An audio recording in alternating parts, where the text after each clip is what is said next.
ng panahon ay ibang-iba na, dahil sa modernong teknolohiya. Laging babad na sa social media, sa gawaing bahay ay tatamad-tamad na. Kung uutusan mo'y sisigawan ka pa.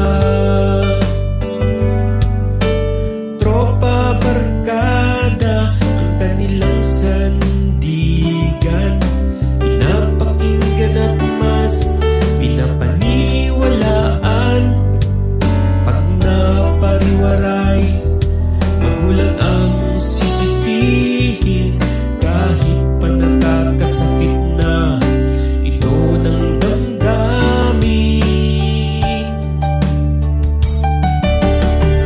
Kay sarap balikan ang mga nakaraan, naglalaro mula umaga hanggang hapon sa ulan.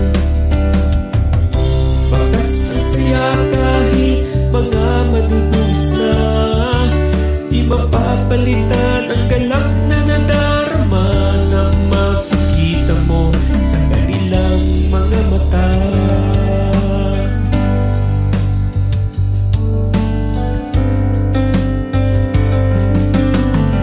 Pero tika muna, baka kasi kayo'y natama